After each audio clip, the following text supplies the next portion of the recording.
Everbridge.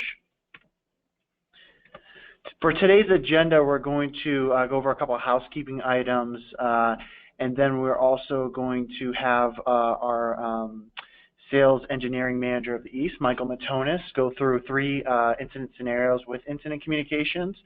We'll cover some Everbridge incident templates, and then we'll take a Q&A.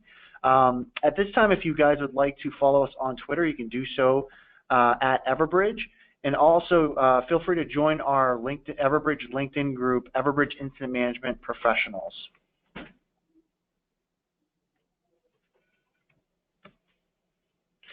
As a reminder, if you'd like to ask any questions during this webinar, and we encourage you to do so, you can do this by going to your GoToWebinar side panel and clicking on the Q&A drop-down function and submitting your question to all panelists.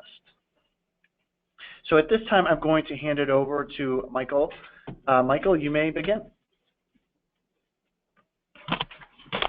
Great, thank you, Michael, as well. And obviously, we do encourage everyone to ask those questions as we go along here. Want to try and answer any questions that folks have as we go through the platform. Okay. So we want to take this opportunity, as Michael mentioned, to show you a few of the templates that can be implemented in your organizations. And really, we are trying to focus on driving error-free communications, giving you an option to try and streamline your operations as you have folks initiating incidents in your organizations. So as you can see, I've logged in here to the platform, and I have a couple of different categories over here. Just I've set up this specific role to only have access to a handful of templates that we're going to go over today. I always like to mention to folks and remind folks that they can have different roles that are assigned in the platform, which will give operators access to only the templates that they need. Okay, so you can always sort of categorize and classify these templates so that I'm not hunting and searching for the template out of possibly hundreds that I might have in my organization. I'm going to log in and I'm going to see specifically the templates that are applicable to my job function and that I can use to get out the incident notifications that I need to get out. Always an important thing to remember is that you can customize those roles so that we don't have to give everyone access to everything. We can focus on helping people find the templates that they're looking for, either via searches, for instance, via hazmat, or by just restricting the list of templates that they can actually see. Okay, so as we can see here, we have an EOC category. I'm going to show you an EOC template. I'm going to show you a hazmat incident template, and I'll probably show you some overtime, some staffing request type templates, and maybe even some templates that leverage some of the scheduling aspects, different things that can be used to drive communications and drive notifications to the appropriate people. So we wanted to start out with the EOC side of things. So I have a number of different EOC activations here. Some that are specific. Some that have a couple different features. One that has to do with some of the integrations that are possible with a solution like WebEOC. But the one I wanted to show you today was this EOC activation, and I just have this called the rich text version. That's really got to do with how the message is going to be structured when we send it, and I'll explain that in a moment. But as you folks might be aware, the incident communication module that we're using here is leveraging the Everbridge mass notification engine, the same broadcast engine, the same contact database that many of you might already be using for the mass notification side of things. So what we're able to do here is put a slightly different interface on the top of it so that we have this form-based structure that's available for us to help us and help our message senders craft consistent messages from incident to incident. All right. So instead of just a free text area where we might be typing out, all of this information in a free text body, we've instead put together a form where I can have my operators simply, choose what's happening. So, well, we've got a weather event, and it's going to affect 25 Corporate Drive, which is where our offices are up here in Massachusetts. And we're in Region 1. And this is, we're going to say this is a rapid assessment EOC activation. And the assembly area is going to be, in the Security Operations Center. And the additional information is that a tornado warning issued. Okay, so very simple form, looking for specifically the information that the operator needs to collect. Okay, and I can fill that out very quickly, very easily, and click next. Now, what happens now is that I have now generated the message for the operator based off the information that's come through on that previous screen. Okay, so I can see that for and in this case, I've got this set up so that I've got a plain text version of the message that's going to be going out for, my SMS and my text-based paths. I have a rich text version that's going to be going out for my email paths, okay, and our contact-rich push notification. But you can see it's very quick, it's very easy, and it's going to generate a consistent message from incident to incident, okay? And it's going to make that, generate that in a human-readable form, okay? So, there's been a rapid assessment EOC activation due to a weather event at 25 Corporate Drive. Please report to the Security Operations Center. Now, from an email perspective, because we have a little more real estate to work with on an email, we're not necessarily worried about the character count that we might run into with an SMS perspective. But I've included that additional information in the rich text version of the message, okay? So again, it's all about giving them an easy interface for putting the information together and then establishing a consistent message as we send the messages out of the system, okay? And again, this is going to automatically, we could have this set up so that folks could go in and add specific groups. Maybe I want to make sure that the fire department is, is aware of this, or we're going to have our incident command teams involved, okay? And I can have, all that set up here at the template. So very quick, capture the message, choose who it's going to, and then have the template define all of the delivery behavior of this particular notification, right? And if I change anything, just to show you this, if I change anything, for instance, if I just change this to include a natural disaster, and it's going to affect Region 1, Region 2, okay, when I go through to the next screen, you'll see that my message has already been updated to include that other information. So again, these templates are really set up to make it easy for folks to input consistent information into the system and also push that information out of the system as quickly as possible, leveraging Everbridge's multiple modalities of communication, leveraging Everbridge's ability to push this information out quickly and get it into the hands of the responders as quickly as possible.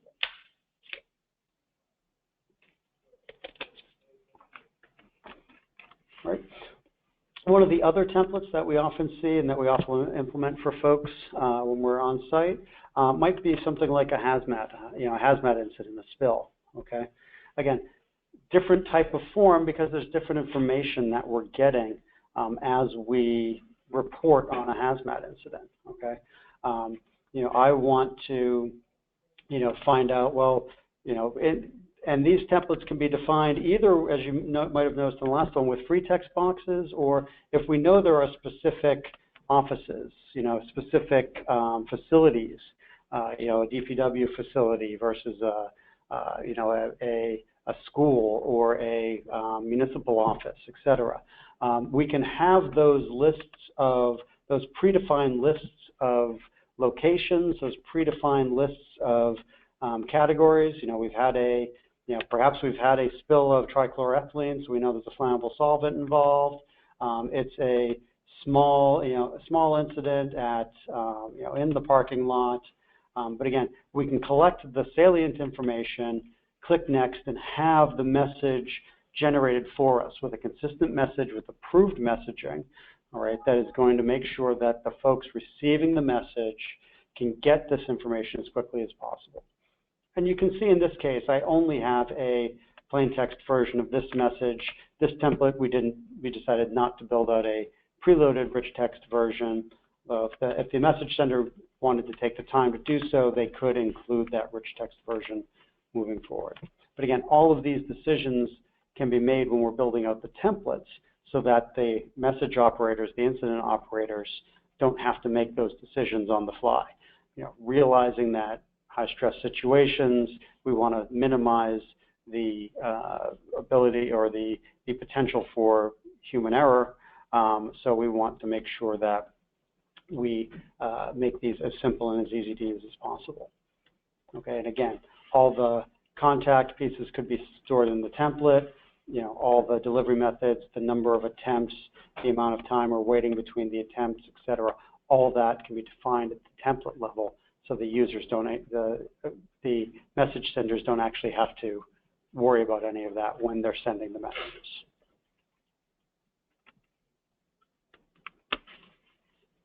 All right. Some other different types of template. Again, one of the things that we often see, and we see especially with some of our state and local government clients, especially with obviously the local and county and city and town level clients, is the overtime, the staffing requirements, the staffing call-outs. Okay, so we look to have different types of templates that are set up for staffing type requirements, where we have something a template like this fire department overtime with polling and escalation. What this is going to allow us to do is well, if I need overtime coverage for, let's say, next Wednesday, okay, and I need we know we need a paramedic for Street Station. Okay, I can fill that out and I can have, again, the message preloaded. In this case, I'm not allowed to change the message. This is one of the scenarios where we've locked down editing of the message, so I can't actually modify this on the fly. All right, and again, in this case, we're going to ask a poll. Okay, so in this case, we're going to look for the recipients of the message to answer us and let us know that either yes, they can cover the shift, or no, they're not available to cover the shift. All right, this is something where we can look at having different polling responses that are available, maybe even building in quotas. So if we need more than one person to on a particular shift, we can specify that we need 3 people for a particular shift, or from different roles. Okay, and these could also potentially leverage our all-call platoon versions. Okay, so in this case, we're already looking at sending this to platoons A, B, C, and D. But maybe we want it to further call out to all the firefighters. Okay, or a specific platoon. All right, different options for, again, getting in touch with the right people, and having the ability to set up some of the on-call schedules so that we can see, use some of the specific on-call schedules that might be called out from that we've seen from some of the fire departments. And I'll jump into the scheduling side in a moment to show you some of that as well. Okay, but again, different options for different types of templates that are going to allow the message senders to have a very simple form to fill out, okay, that is going to be able to cover their needs and make the decisions to send the messages to the right people. All right, and for something like a major crimes, well, we need someone from the major crime unit because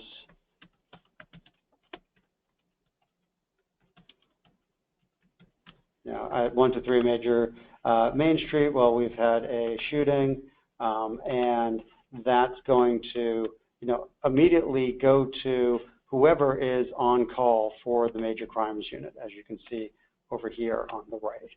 Okay, so again, the templates the whole concept of these templates and having these templates in place is that we can make this effectively, thought-free from an operator standpoint. As the call comes in, as we realize there's something happening, immediately fill out the form, push that information out, and have the templates do the logic to make sure that the right people get notified.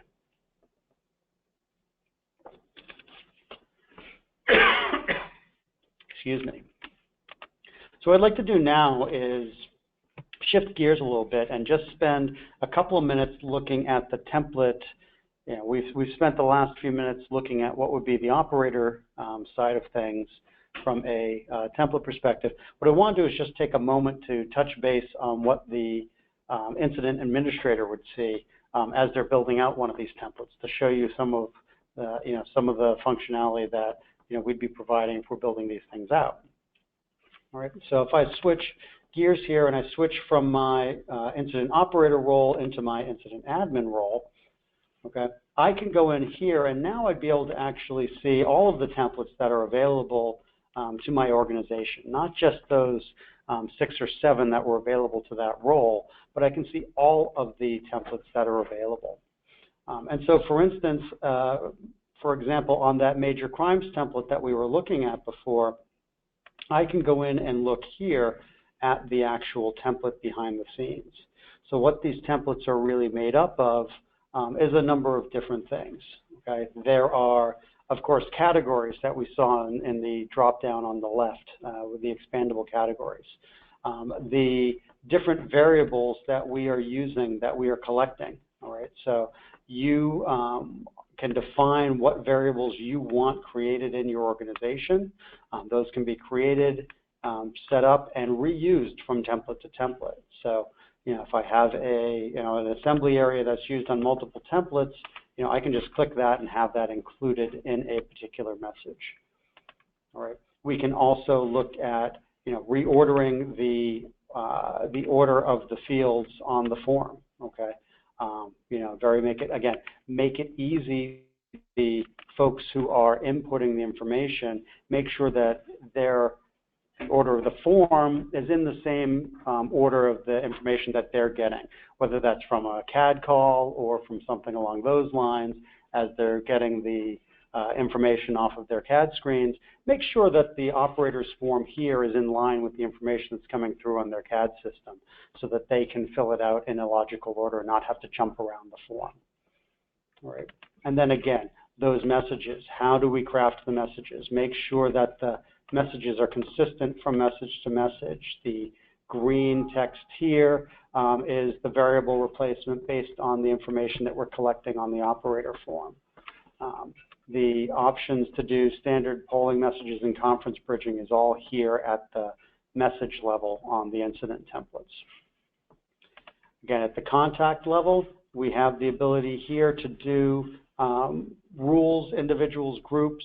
Again, you have access to your entire contact database when we're looking at incident management. So I can combine either individuals, groups, rules. I could even allow the operators to implement a shapefile on a map so that if we need to select contacts in a specific area, we can draw a shape on a map, say if it's for a, in this case, we're down in Durham, Middletown area in central Connecticut. We could draw a circle on a map that might say, okay, well, here's where the citizens are that might be being affected by this, et cetera. Different levels of access of how we can communicate with people. And again, also how those, how are the messages being sent out? Which of the delivery methods from the Everbridge side are being leveraged?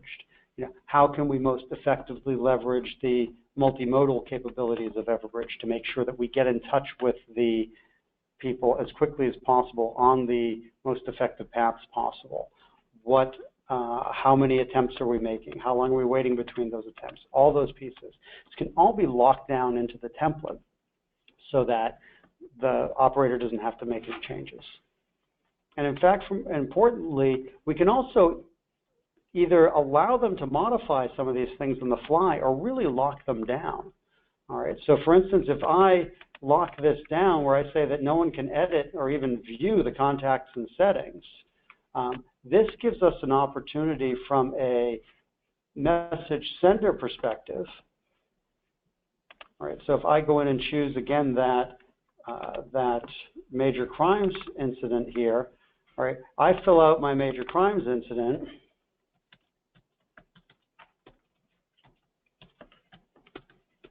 Sorry about the caps lock. Yeah, so I fill out my major crimes incident, and again, they just see the message. They can confirm the message reads, says what they want to say, and then they don't have to make any decisions about the settings or the contacts. Those can be hard-coded in the system based off who's on call, based off how we want those templates to be defined. And again, try and remove some of the stress and some of the decision-making from the operator's hands. Let the templates drive how the different pieces are defined in the system. Okay, so again, trying to make this as simple as possible for people to work through. And again, that last piece that we talked about, or I touched base on, was that scheduling aspect. Okay, so the ability to have an on-call schedule. Okay, so in this case, I have a major crimes calendar that's defined here in the system. And during regular working hours, okay, from 8 to 4, well, there's my list of the folks who are actually on call during regular business hours. You know, it's Robert, Russell, Frank, Karen, Robert, Lewis, David, Aaron, Ryan, and Jennifer. If I call this calendar during the day, those people are the ones who are going to be notified, okay, based on the fact that I want to know who's on call right now for a major crime in my municipality. All right. I can also look at, well, if someone needs to initiate one of these overnight, well, you know what? Jennifer and Ryan are on call overnight. We don't expect quite as much action, so there's fewer people, but again, you can manage these on-call schedules in such a way that your recipients, your templates can be built to leverage the on-call calendars, and that allows for us to make sure that the appropriate people get the message at any given time. And I think I just saw a question come through. We had a question of how do users access the incident page? We only see the notification page. And the answer to that is the incident page is an additional feature that's available in the tool.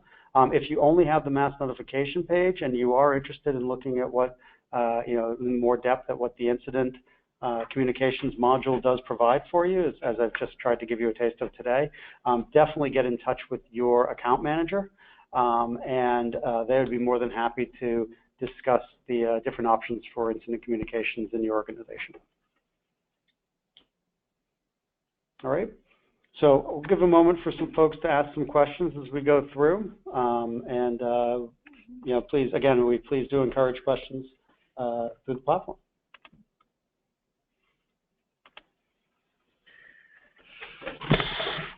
So while we're waiting for some live questions to come in, we did have some questions that came in prior to the broadcast during registration. One of the questions, Michael, that came up was, who in an org has the ability to see all the templates? It's a great question. There are two roles, security roles that we have in the system that are allowed to see all of the templates. As you notice here, I'm logged in right now as an incident admin. So I'm up here as an incident admin. Incident admins can see all of the templates.